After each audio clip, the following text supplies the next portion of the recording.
What's up, PTB Nation? Welcome to episode number 52 of Parking the Bus. It is night 12. I'm sorry. I think this is episode number 53. I misspoke. This is episode number 53, night 12 of Parking the Bus here on the PTB Media Network. And I'm your host, as always, Mr. Mike Agustinu. And today we are talking about Group D. That's all we had tonight, or earlier today, I should say. Group D, two matches taken on in prime time. England versus the Czech Republic and Scotland versus Croatia. So, again, this was the two matches didn't really affect each other too much in terms of qualification. It ended up affecting the table, but basically each team in each match controlled their own destiny today. So it was a little bit less dramatic as yesterday. Of course, the matches kind of went true to form, as you had the teams that were expected to win today. And the table looks like most of us would have picked it to look. And let's start tonight by looking at the table in the Pick'em Challenge. Okay, so I'm going to pull that up for you right now, and we're going to start by looking at the table in the Pick'em, as now we have another group completed, so we have more results to show, and I'll bring that up for you right now. That's not it. And that is somebody's card there. That's not what I meant to put up. Let's try that again. Take two here. As you can see, it's been a long day today. It is only Tuesday, but it is night 12. This is the 12th night in a row of coming on here and podcasting for you guys with, and I did it again. It's the 12th night in a row of coming on here talking Euro 2020, and I will admit there is some fatigue starting to set in. There's been a lot less sleep the last couple days, but there we go.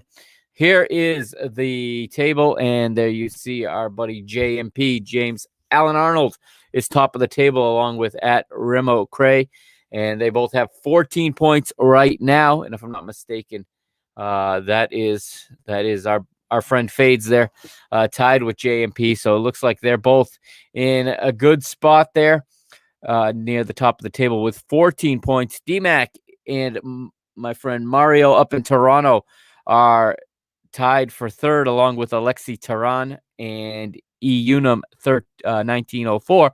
They've all got 13 points. Nuno Pereira and my wife Miriam and Claudio Abruñosa Pardal, Brian Hanford, all have 12 points. They're tied for 7th. Lucas Diedrich is 11th, tied with my father Fernando there. He also with 11, and at James Makes Picks is also in there at 11th with 11 points. Tiago Gomes and Josh Marsal are tied for 14th with 10, as is at Moonblast X also with 10. Leo, Degens United is 17th, tied with Zachary Grimes. They both got 9 points. And then my two accounts are down here at the bottom. You can see the PTV Media Network not doing so well.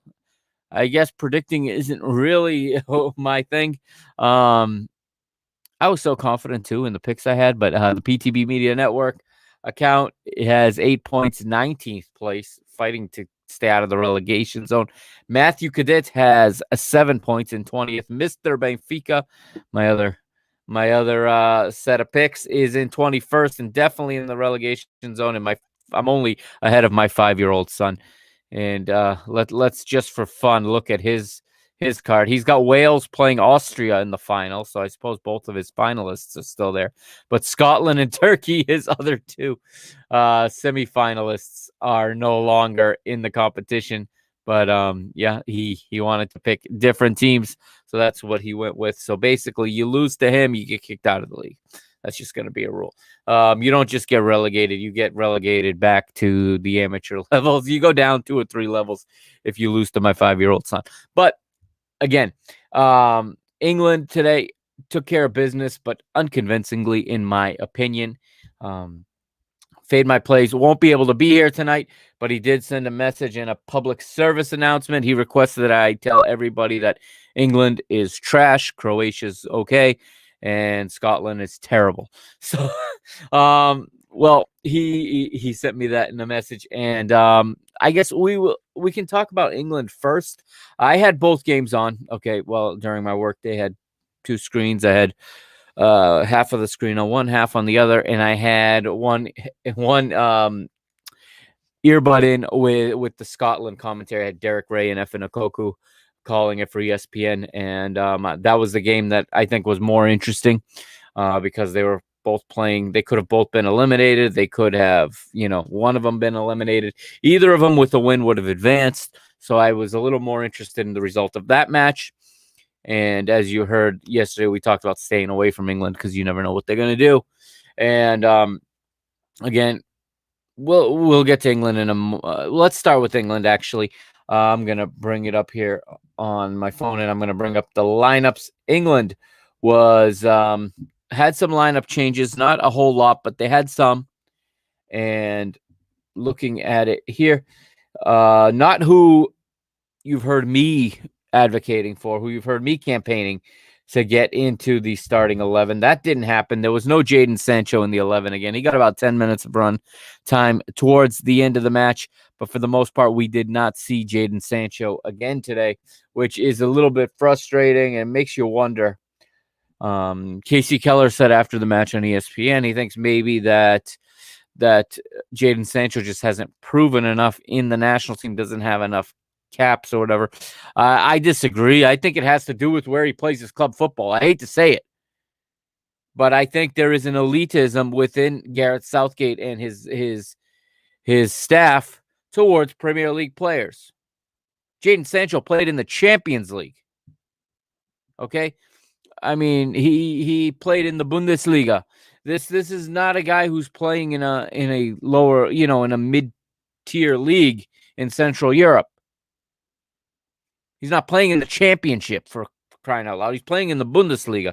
Let's go to the lineups, and I'll start with the Czech Republic for this one. We're at Wembley, of course, and actually I'll get you the attendance for this at Wembley today. The attendance was 19,104.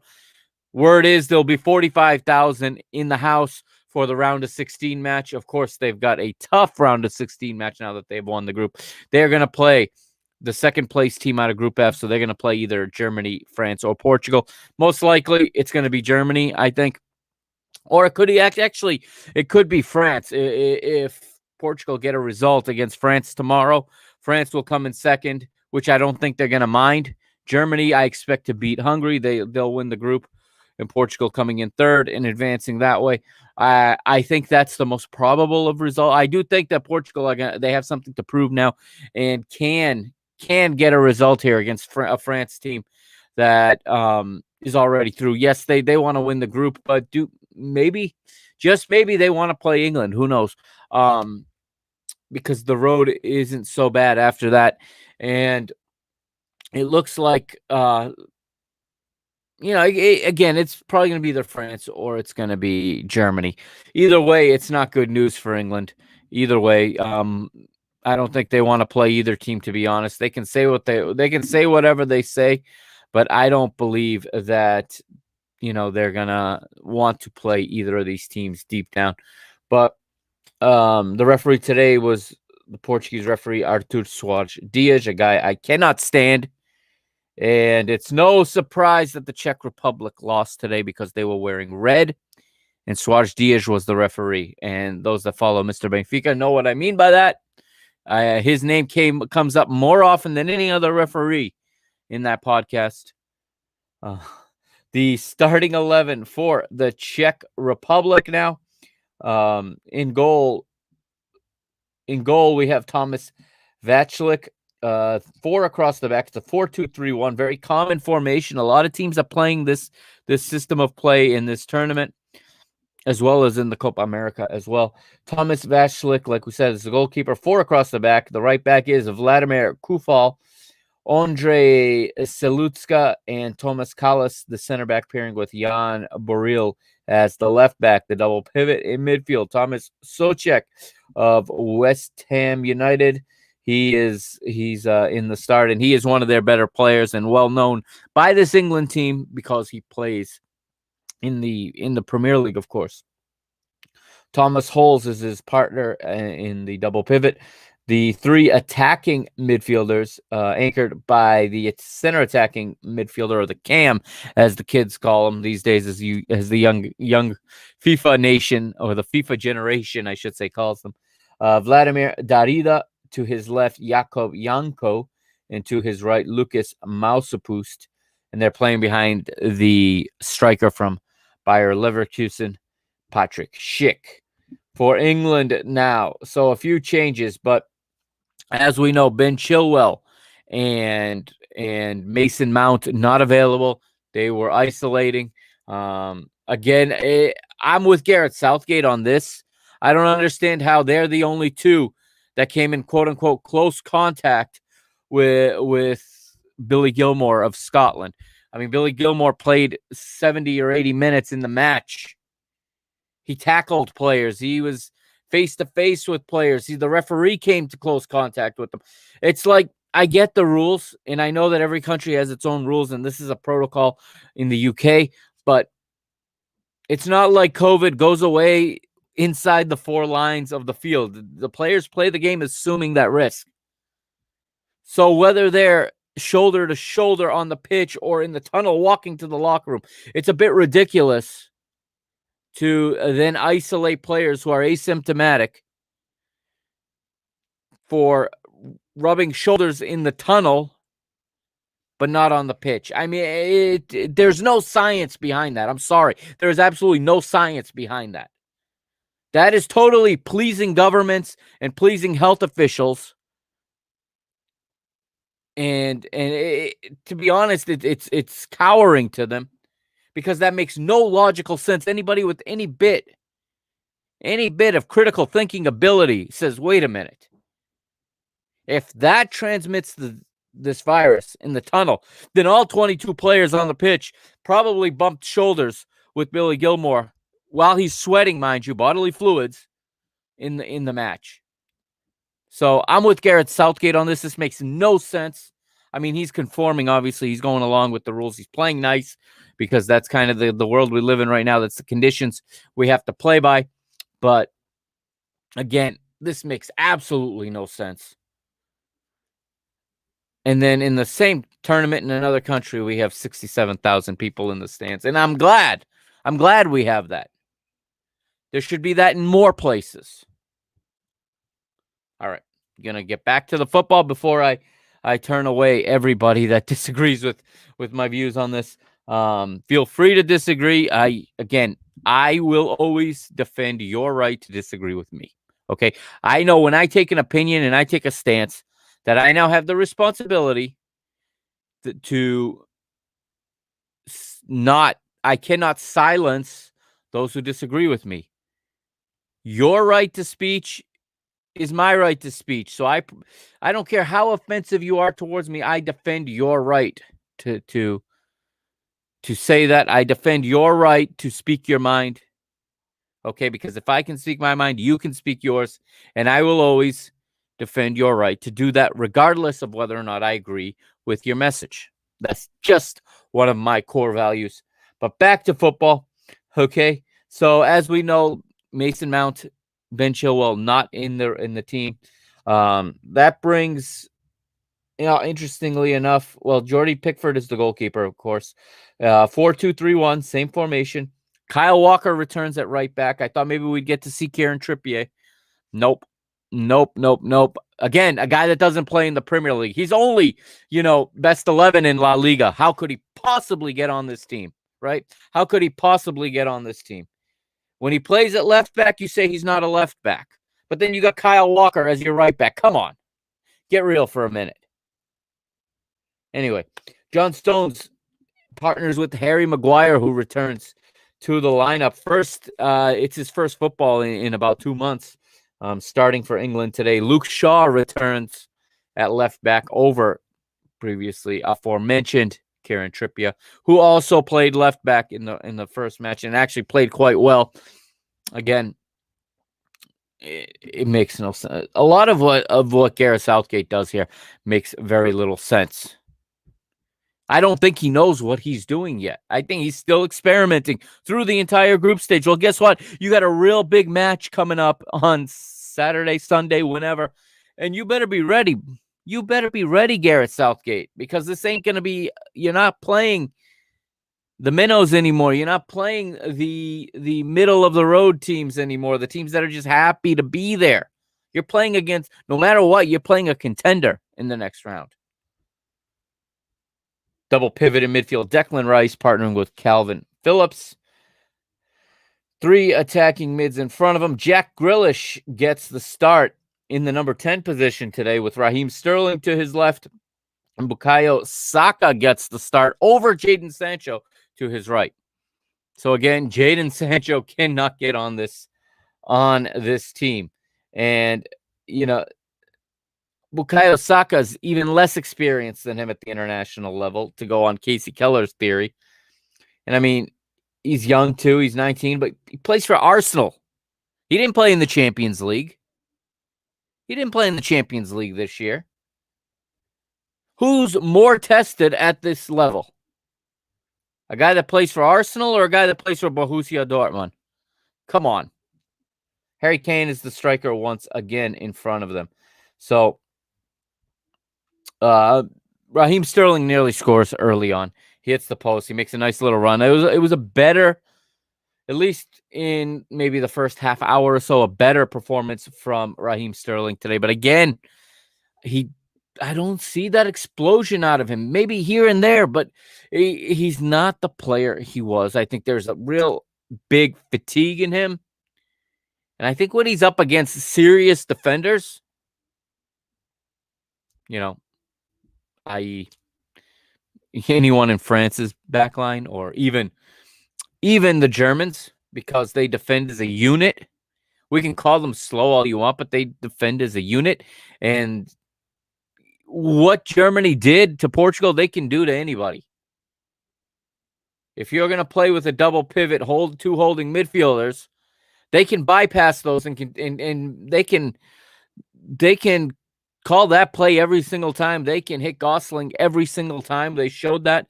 And guess what? If Gosling wasn't on, Kimmich is on the other side. They're just as good as going right as they are going left. So I'm not sure this is the best way if they draw Germany to approach it. And I think it's going to isolate Harry Kane to be much like Cristiano Ronaldo in an island up there all by himself, forcing him to retreat and come deeper and deeper and deeper to get himself involved in the play. Again, England looked good for moments. They looked good in phases of this match, but again, it looked like a routine run through. It looked like a rehearsal. It looked like a training match or a preseason match. They get the goal, okay, and that goal comes in the 12th minute, comes early, and it is Raheem Sterling off a header. Okay, he scores on a header from Jack Grealish with the assist, and got to see a little bit more of Jack Grealish today. And you hear a lot about Jack Grealish, and it was better than what we've seen up to this point. Of course, he gets the start and he gets time to get into the match, to get, the blood flowing, get the heart pumping, get into that aerobic zone versus the anaerobic zone and always the huffing and puffing. He gets that recovery, drops that heart rate back into that aerobic zone. And once you get there, you can play. Your body is working for you. You're moving. He's spraying balls. He's finding teammates. It was a better performance from Jack Grealish. And actually on FOTMob, they have him as the man of the match. They have him with the 7.7 rating. And the thing is, England scores in the 12th minute and takes off the gas a little bit. The Czech Republic, all too happy to just lose 1-0. They know they're going through. Whether it's in second or in third, I don't think makes a difference to the Czech Republic from the way they approach this match. They had very few opportunities to score. They had very few times where they threatened. And I think that it's just, again, another team that's happy to be here, happy to be going to the round of 16. And that kind of attitude is going to be eliminated quickly in the round of 16. They ended up in third, so we're going to have to wait and see where they're going. There could be traveling involved, of course. They could have stayed right where they are in England had they gotten a result today, had they gotten a draw. But I don't know that they wanted to win the group. There was, in the way that they approached this match and in the way they played, there was little evidence to tell me they want to win this group. I think they want to avoid playing the third place team from Group F, excuse me. I think they wanted second, and they were hoping they'd get help to keep second and play second place in Group E. But that's not how it played out, as you know. And, well, the two teams see out the 90 minutes. Let's look at some stats here. Again, I was unimpressed with England. I expect a lot more from these players. I expect a lot more from this level of talent that they have at their disposal. But it looks like they have a manager who's not sure which way he's going.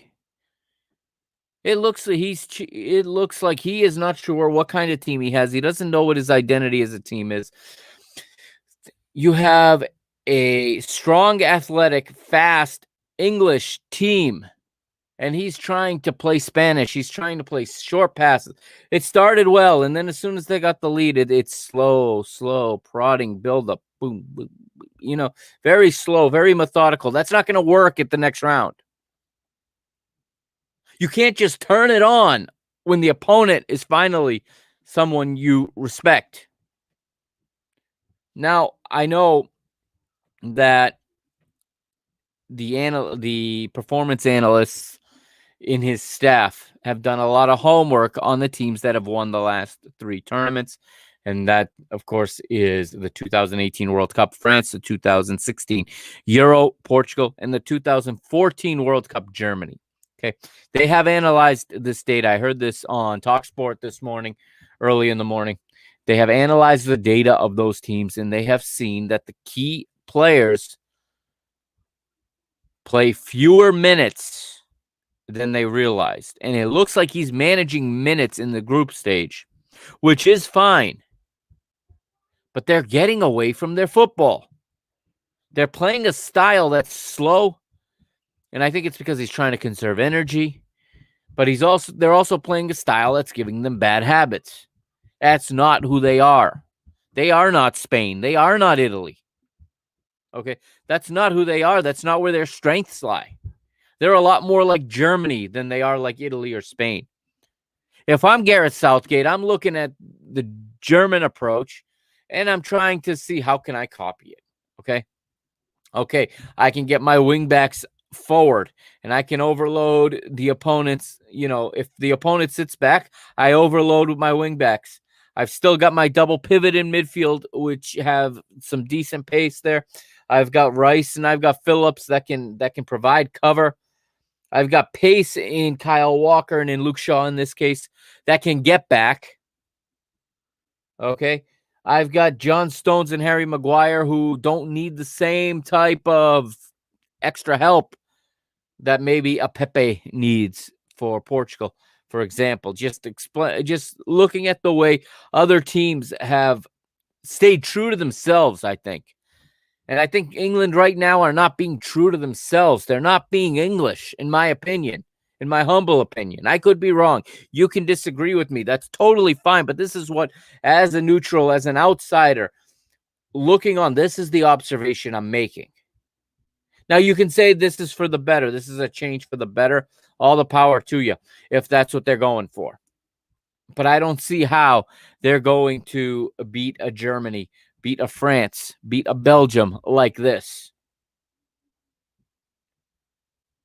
I don't see how they're going to exploit. Let's point out Belgium. How are they going to exploit the slow pace of the back line of Belgium? Their Achilles heel with this type of slow buildup? Or do they think they can just snap their fingers and turn into Route 1 football when the match calls for it? Maybe that's the plan. I think that's very, very hard to do. I think it's very hard to just change your methodology, change your focus, change your psychological outlook at the drop of a dime just because the opponent changes. They've been very stubborn. They haven't shown flexibility in this group stage. They've been very, very rigid. And by they, I mean the staff, in the way that they've put these players out and in the style that they've chosen to play. They get the 1-0 win today. They take the group, okay? They got 7 points. I guess it is mission accomplished. They advanced. That's a big part of it in these tournaments. Just advancing is a big, big part of it. But do they look confident to you? Do they look like a team that's firing on all cylinders? Or do they look like a team that think they can just show up in the round of 16, flip a switch, and go into knockout stage mode just like that? These players are tired, as is every team. Okay, they've just played the longest season in the history of professional football because they just squeezed a season and a half, more or less, into the time frame of a season. There was almost no off season last summer. Okay, they're going on their 15th month of competitive play practically, with maybe 3 weeks off in there, a total. Okay, so there's fatigue. There is not a player in this tournament who's not fatigued right now. So it's naive, in my opinion, to think you can just arrive at the round of 16, all of a sudden see 45,000 people at Wembley, and okay, that's France, but we're going to turn it on now. Okay, we're going to turn it on, and we're going to show them who we are, and it's coming home. It looks like a naive approach from a manager that I think is in over his head. And I don't always like to criticize managers. They have a very hard job. Okay, they all have a hard-working staff under them, doing a lot of work with a lot of long sleepless nights, collecting data, analyzing footage, okay, analyzing performances, scouting opponents, trying to get that extra half inch of advantage or of leverage to squeak out the results. But it looks like the man leading the staff, to me, just appears in over his head, or is living in this utopian football world where he's trying to make his team into something they're not, in my opinion. That's just what I see. And we talked about it last night, the night before. Last time we talked about England. These players don't play this way in their teams. They play a different style in whether they play at City, Chelsea, Leeds United, Tottenham, wherever they play their football. Manchester United, if you're talking about Harry Maguire and Marcus Rashford, for example, and Luke Shaw. Okay, maybe Arsenal plays more of this kind of style, but where does Arsenal fit in the table? Where does this style get Arsenal, right? Maybe if you're going to play this style, you need more Arsenal players, which I wouldn't advise. But they're taking players and he's taking them out of what they do best, in my opinion, and asking them to be something else. It'd be the equivalent of Luis Enrique telling Spain to all of a sudden play a low, deep-lying block counterattack style. Those players don't have that in them. They don't play that way. It's incredibly frustrating to watch England. Even as a neutral, I'm not rooting for or against them. I'm watching them with curiosity as to what they're going to do next or how they're going to approach it. I look at them and I'm waiting to see, some sign. It's got to be more than 10 or 15 minutes there, or get the goal and then settle in. I don't know. They're up for a real test in the next round. That is for sure. Some player ratings. For England. Jordan Pickford, 7.5. Kyle Walker, 7.2. John Stone, 7.4. Harry Maguire, 7.6. Luke Shaw, 7.4.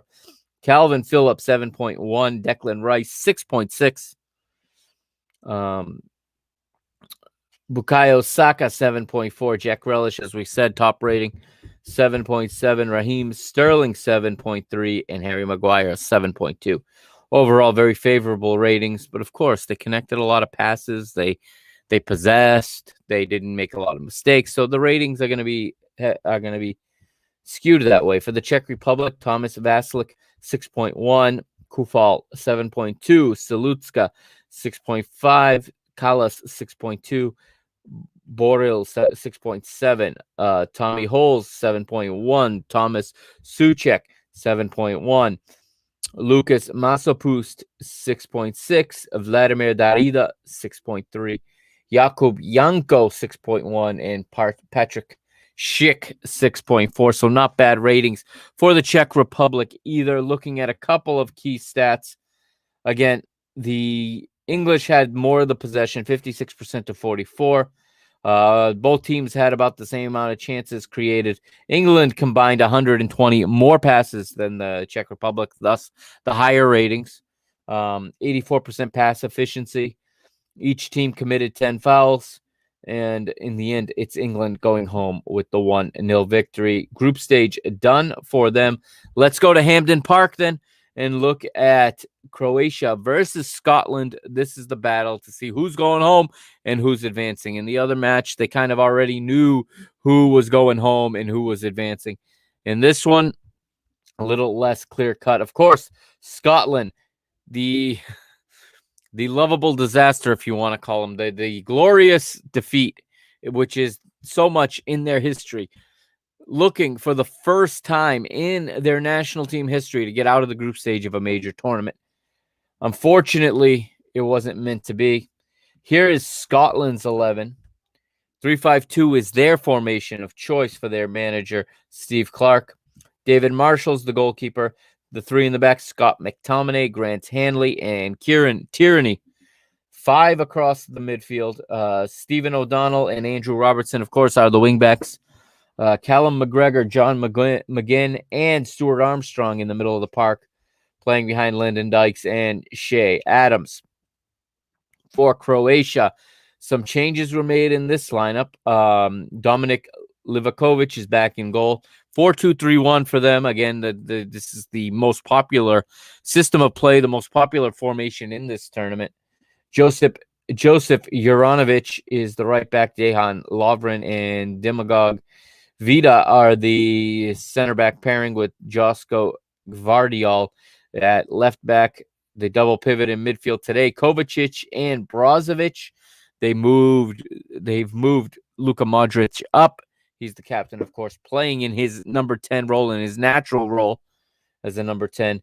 He's got Nikola Vlasic to his left and Ivan Perisic to his right. And the striker is Bruno Petkovic, who is in place of Ante Rebic today. Just one of the many changes in the team. And again, a victory for either team, and they would advance.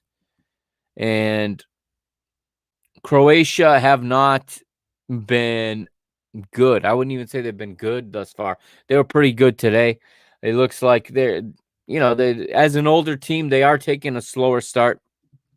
And it looks like they're trending in the right direction. And if they play like this, they're going to be dangerous in the round of 16. We'll wait and see who they play. But Croatia are in a straight shootout with Scotland for the final qualification spot in Group D. And although even a point may not be enough, and actually a point would not have been enough for these two teams. They came in with 1 point.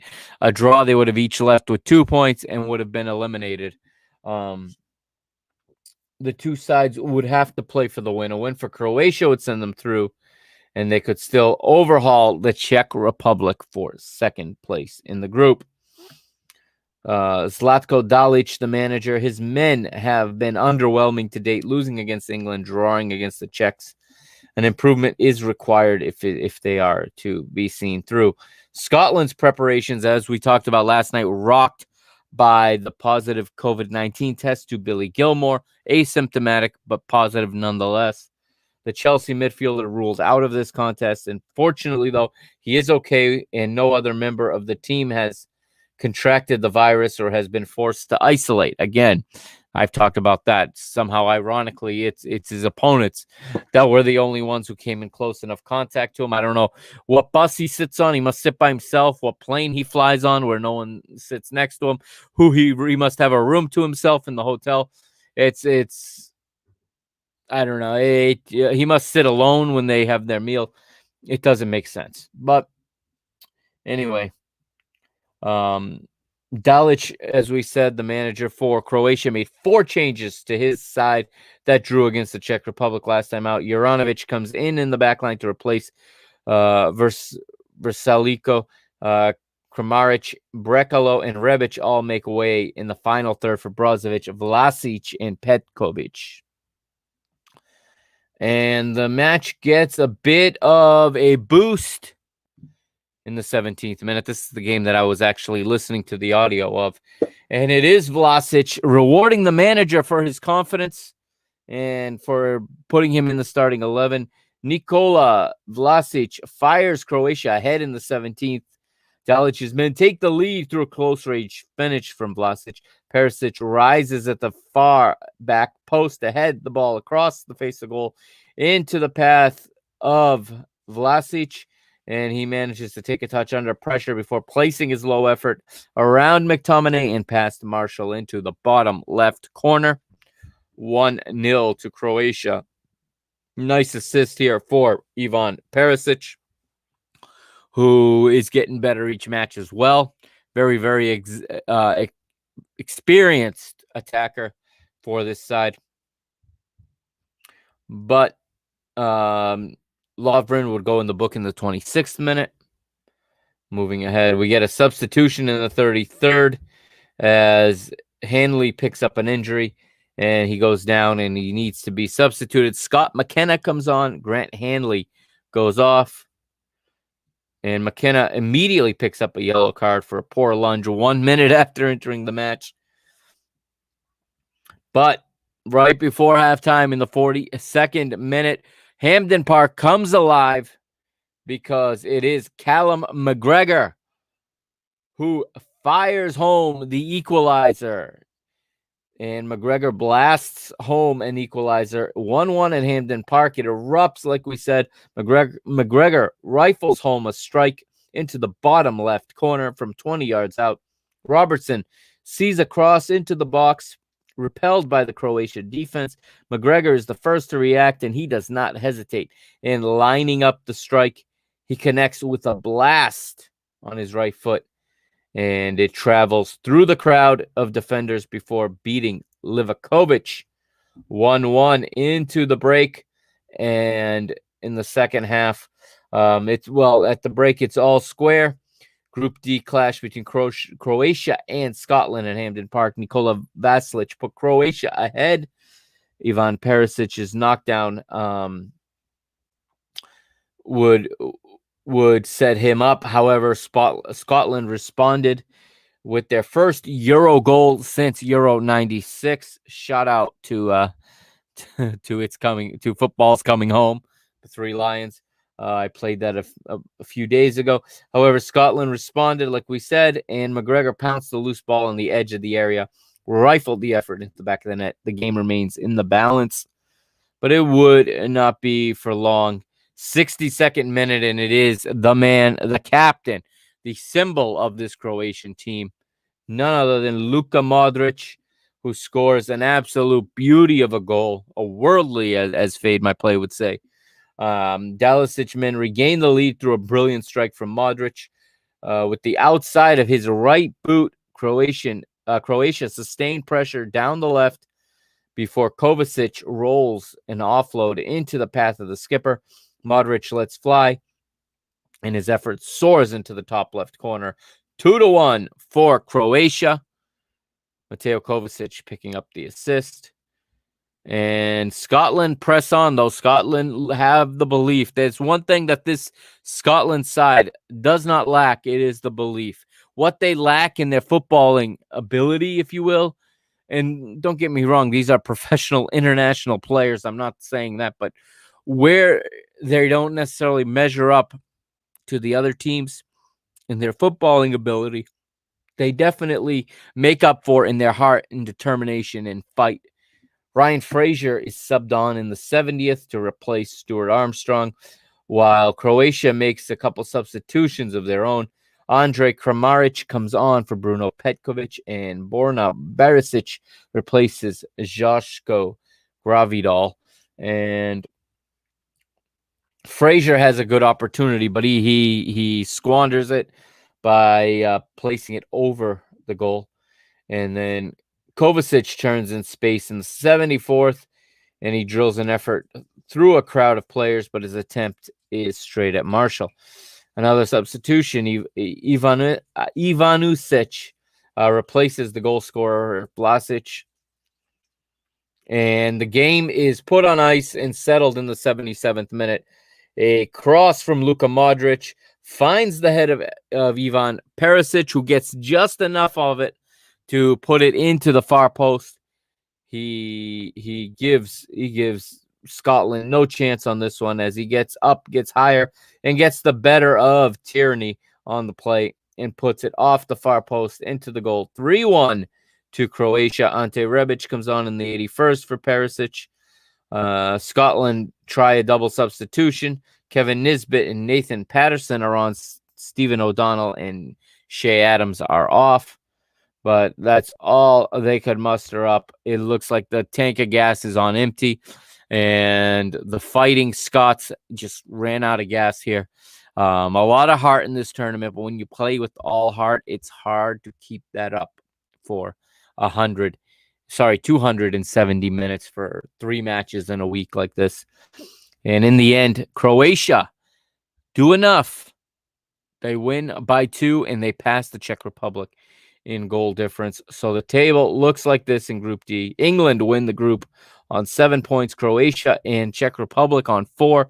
Croatia with the tiebreaker because they both have a +1 goal difference, but Croatia has scored 4 goals to Czech Republic's 3, but they both advance nonetheless. Looking ahead now, we will talk about the round of 16 a little bit and where these two teams are going. What do we have? 4-5 teams that advance today. We know England are going to play the 3rd place team from Group F. And again, it could be France, Germany, or Portugal. It could even be Hungary. They're probably hoping it's Hungary. But I think it's going to be a very tough matchup for England in that round because the level of the opponent is just going to spike at this point. You're going to go from playing Scotland, the Czech Republic, and a Croatia that was not firing yet. They got probably the slowest and the least ready Croatia out of all 3 matches. They played Croatia at the right time. No question about it. And I think that it's going to be a very, very tough knockout game for England. No question about it. And if they win, they're headed to Rome, okay? And they're headed to possibly playing Italy if my memory of the bracket serves me right. No, it does not. I'm wrong on that one. Okay, so I am wrong on that one. They will be playing. If they win, they will play the winner of the 3rd place team from Groups B, C, or D, and the winner of Group E. And that we will know tomorrow who wins Group E. Right now, the leader in Group E is Sweden, who have advanced. But if Sweden beat Poland tomorrow, they will win the group. If Slovakia beat Spain and Sweden don't beat Poland, Slovakia will win the group. If Spain and Poland win, Spain will win the group. So it's going to be an interesting final match day for Group E as well. And as I look at the tournament table, so here's the matchups we have so far. We know Italy will play Austria on June the 26th. That's a 3 p.m. Eastern time kickoff on Saturday. We also know that on the same day, Wales will take on Denmark. Croatia are waiting for the runner-up of Group E.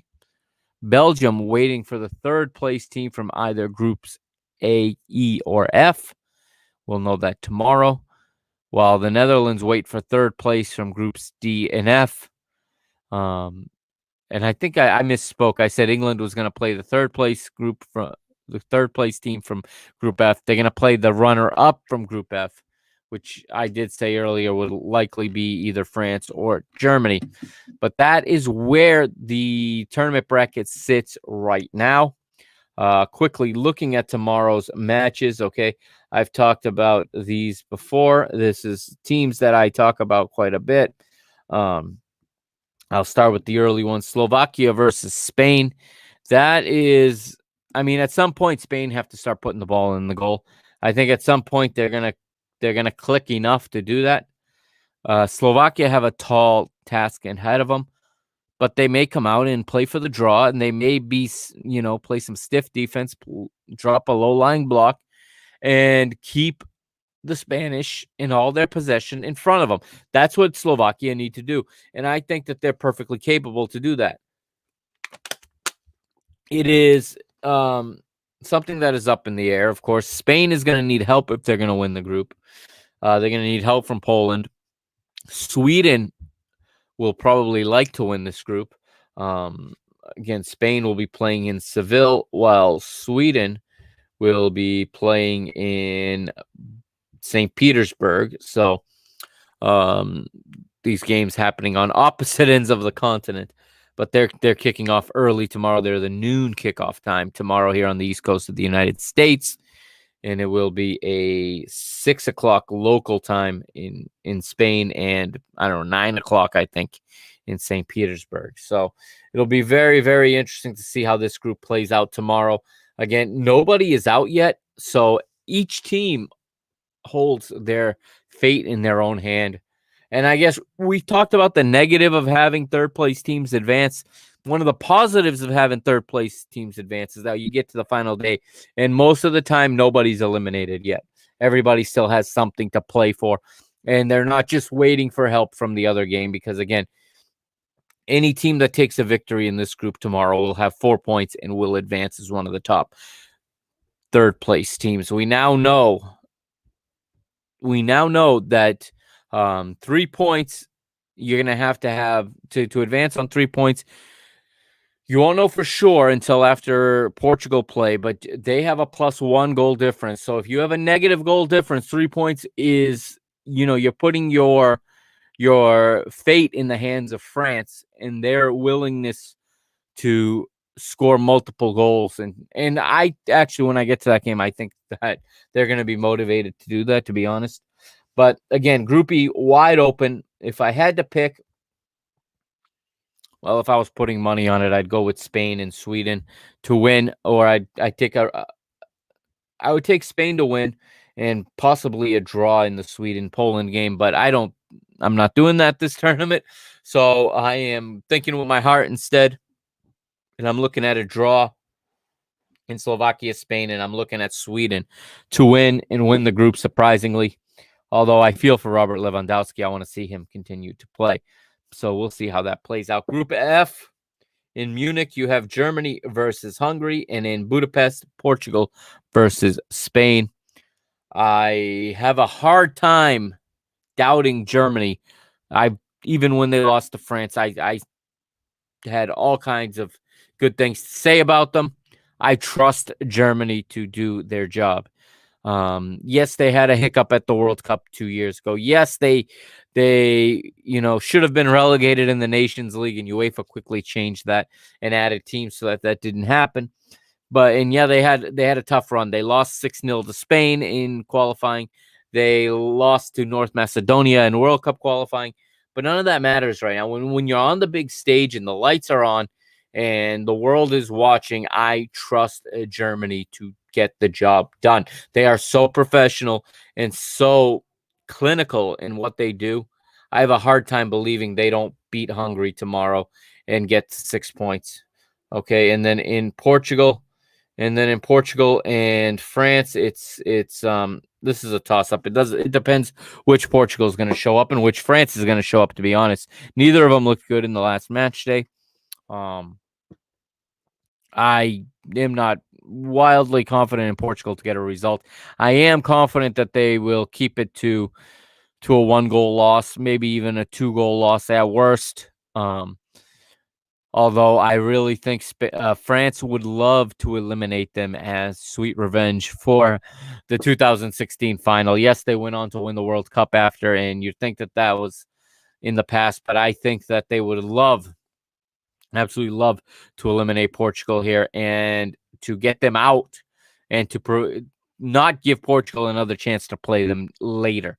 Okay, the problem with having a strong group like this is you probably have to play one of these teams twice.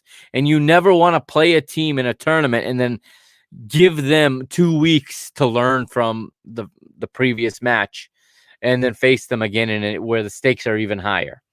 That is the potential that Germany, France, and Portugal run into, is if all three get out of the group, there's a good chance if they win, that they're going to see each other again. The road to the final goes through those teams. I think I'm fairly confident, and I'm going to sleep well tonight, expecting Portugal to, at the very least, not lose by more than 2 goals, which, again, I got so much heat on Twitter when I simply posted the mathematics of it, and I said that if Portugal don't lose by more than 2 goals, they will likely advance, provided Hungary don't beat Germany. And I'm being told that that's the kind of attitude that's going to get them beat 5-0. I didn't say that we should approach this game and say, hey, at all costs. No, I said that the mathematical formula, what needs to happen, concrete, not objective, not what type of football you want to see or what attitude. I'm saying what needs to happen in a concrete mathematical result is that Portugal need to not lose by more than 2 goals. I hope they get the draw. It's going to be tough because France, I think, will want to win the league. Although France may say, hey, second place ain't bad. We got England. They're afraid of us. So we'll see what happens there. I expect Germany to win, and I think France probably win 1-0 or 2-1. I like Portugal to get a goal in this game as well. I don't expect them to go down dying, and or I should say I don't expect them to lay dead and just go home. I think their late goal against Germany is going to end up being the catalyst that propels them into the round of 16. That goal from Diogo Jota, thanks to Cristiano Ronaldo running down a ball that was off target and managing to force it across the face of goal for the tap in. At the end of the day, when that goal went in, I did say to my wife that was going to be the goal that put them in the next round. Because if they had lost by 3, they'd be at a 0 even goal difference. And we're talking a whole different story right now. And this way, they are at a positive goal difference. They're at +1. They get a draw, they're in. It doesn't matter. But if they lose by 1, they're at 0. They'll still go through. If they lose by 2, they'll be at -1. They'll be tied with Ukraine, but have scored more goals than Ukraine. So they will have that tiebreaker, and they will advance. So I'm gonna take France to win 2-1 tomorrow, and Portugal to advance to take on. It looks like it's gonna be the Netherlands, I guess. It depends on who makes it out of the other groups as well. But that is basically it for this episode number 53. If you're listening to the podcast feed, stay on the show here. Don't delete it just yet. Don't stop it yet, because after I sign off, you're gonna get a bonus segment covering Copa America. Okay, a quick recap of the latest matches of Copa America. But for everybody watching live or watching it after the fact on YouTube, on www.parkingthebusmedia.com, or on the Periscope Facebook, wherever you're watching it, I'm hoping that the signal was better today. I went out and got myself a little Wi-Fi booster, so I'm hoping that the image and that the signal was better today. Hopefully it was worth it. I see a low signal right now, which is not good. But that's going to do it for this episode. I hope everyone enjoyed it. Hope everyone's enjoying the football. We've got 1 day left of the group stage. And then just like that, the group stage is over.